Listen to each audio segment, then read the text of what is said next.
పైన కొంచెం మీరు మాకు వివరంగా చెప్తే బాగుంటుంది అని చెప్పి ఈ సందర్భంగా తెలియజేస్తుంది. రెండవది అధ్యక్ష, మీరు 2 లక్షల ఉద్యోగాలు కొత్తగా ఏర్పాటు చేస్తాం, జాబ్ క్యాలెండర్ను ప్రకటిస్తా అన్నారు. మేము అడుగుతున్నది జాబ్ క్యాలెండర్ మాత్రమే. బయట ఉద్యోగస్తులు నిరుద్యోగులు చూస్తున్నది కూడా జాబ్ క్యాలెండర్ కొరకే. 2 లక్షల ఉద్యోగాలను ఒక సంవత్సరంలో ఏ రకంగా భర్తీ చేయబోతున్నారు, ఎప్పుడు నోటిఫికేషన్స్ ఇవ్వబోతున్నారు, బ్రేకప్ ఏ రకంగా ఉంటున్నది అని బయట ఎదురు చూస్తున్నారు.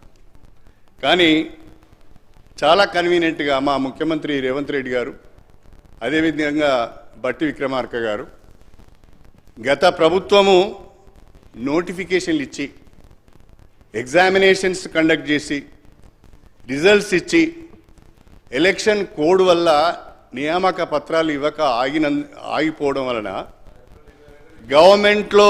గవర్నమెంట్లోకి మీరు వచ్చిన తర్వాత ఇవన్నీ కూడా నోటిఫికేషన్లు మేమే ఇచ్చాం, పరీక్షలు మేమే నిర్వహించాం, ఇవన్నీ కూడా మేమే చేసామని మీరు మీ క్రెడిట్ బాక్స్లో వేసుకోవడం సరిగా లేదు. ఇవన్నీ కూడా ఒక్క నోటిఫికేషన్ ఇంతవరకు ఇవ్వలేదు. ఇవ్వకుండానే ఈ ఉద్యోగాలని కాంగ్రెస్ పార్టీ ఇచ్చినట్టుగా మీ అకౌంట్లో వేసుకుంటున్నారు. ఎవరు చేసిన అధ్యక్ష సార్,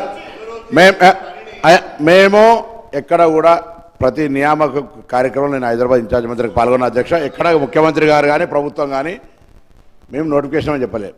మీ నిర్లక్ష్యం కారణంగా ఏప్రిల్ 22 వేసారు నిన్న పోలీస్ కార్మికులు. వాటి వల్ల ఆగిపోయిన వాటిని మేము వెంటనే ప్రభుత్వంలో వచ్చిన 2 నెలల్లో న్యాయపరమైన చిక్కులు పరిశీలించి దానికి సంబంధించినటువంటి ఆగిపోయిన సమస్యను పరిష్కరించి ఇస్తా.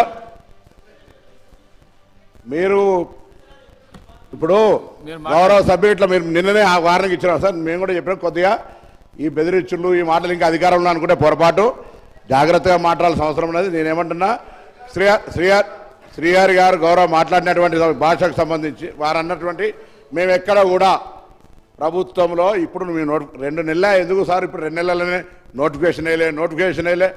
Telangana state public service commission వేసినాము.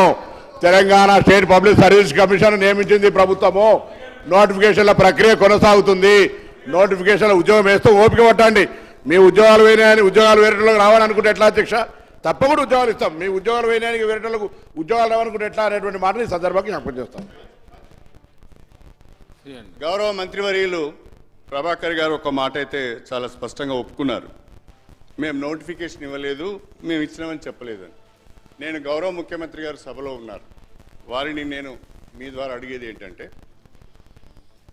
ఇవి కాకుండానే ఇప్పటి వరకు ఇచ్చిన ఉద్యోగ నియామకాలు కాకుండానే మీరు 2 లక్షల ఉద్యోగాలను భర్తీ చేయడానికి జాబ్ క్యాలెండర్ ఇవ్వాలని మాత్రమే కోరుతున్నా. అంతకు మిగిలిన నేనేమి మిమ్మల్ని విమర్శించడం లేదు, ఇంకో మాట మాట్లాడమే. దయచేసి మీ కొరకు ఎదురు చూస్తున్నారు బయట. 2 లక్షల ఉద్యోగాలకు జాబ్ క్యాలెండర్ ఇవ్వాల్సిందని కోరుతున్నా. ఏమైంది? నేనేం అనలేదు కదా శ్రీహరి గారు, నేను వారిని ఏం అనలేదా శ్రీహరి గారు.